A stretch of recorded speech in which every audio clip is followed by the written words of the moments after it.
बिस्मिल्लाहिर्रहमानिर्रहीम। आज हम चैप्टर 15 इलेक्ट्रोमैग्नेटिक इंडक्शन में जो टॉपिक डिस्कस करने जा रहे हैं अल्टरनेटिंग करंट जनरेटर का पार्ट 2 डिस्कस करने जा रहे हैं। हमने इसकी डेरिवेशन सबसे पहले डिस्कस की थी और यहां तक हम नतीजे में पहुंचे थे I is equal to I naught sine theta. उसके बाद हमने पोटेंशियल के तौर पे देखा था E is equal to E naught sine theta. आज हमने ये देखना है कि हम इसको अल्टरनेटिंग करंट कह क्यों रहे हैं। तो हमारे पास आज के जो टॉपिक है I is equal to I naught sine theta, E is equal to E naught sine theta. तो हम इसको देखने के लिए हम यहाँ पे कंसल्ट करते हैं। तो हमारे पास यहाँ पे डिफरेंट शेप बनाई हुई है।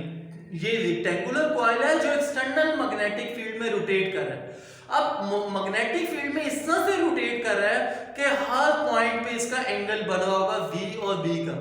आज हमने उसके स्पेशल केसेस डिस्कस करने में ये देखना है कि उसकी पोलैरिटीज किस तरह से चेंज होती है।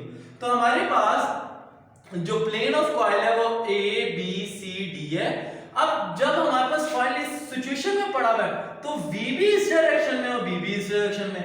अगर दोनों एक ही डायरेक्शन में होंगे तो हमारे पास दोनों पैरेलल आएंगे और अगर साइन 0 पुट करें, दोनों पैरेलल है तो एंगल 0 होगा। साइन 0 पुट करेंगे तो हमारे पास I भी 0 आ जाएगा और एप्सिलॉन भी 0 आ जाएगा।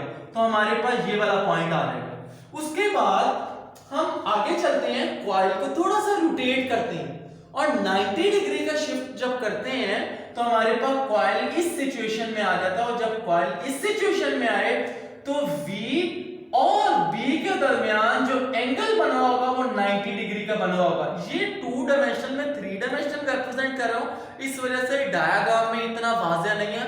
लेकिन अगर एनिमेशन में आप देखें तो exactly according to this phenomena होगा।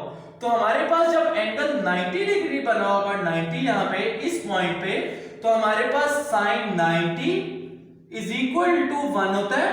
तो हमारे पास I is equal to I naught आ जाएगा, E is equal to E naught आ जाएगा। यहाँ पे मैक्सिमम करंट और मैक्सिमम ईएमएफ आएगी जो इस पॉइंट को रिप्रेजेंट करे। उसके बाद हमारे पास जब कॉइल को दोबारा 90 का शिफ्ट देते हैं तो हमारे पास कॉइल 180 का शुरू रेफरेंस पॉइंट से मूव कर चुका होता है।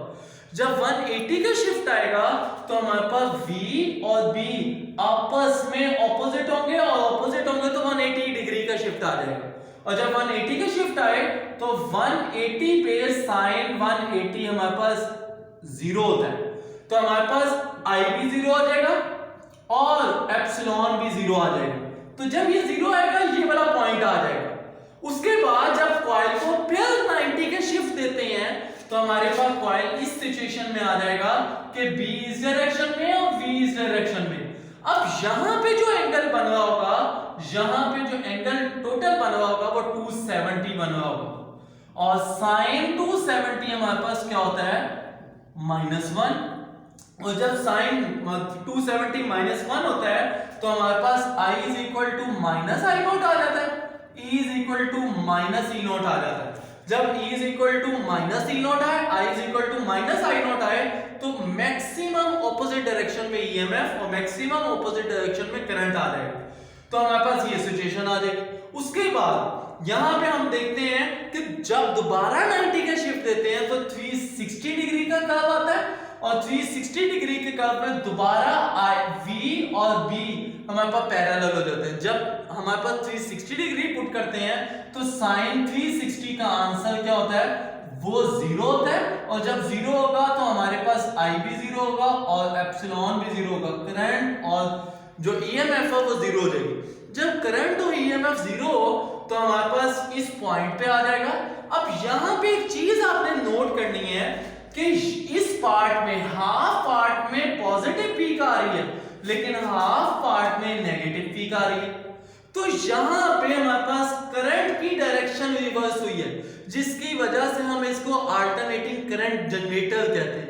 तो ये हमारे पास अल्टरनेटिंग करंट है जो हमारे पास पोलैरिटीज चेंज कर रहा हो with the passage of time.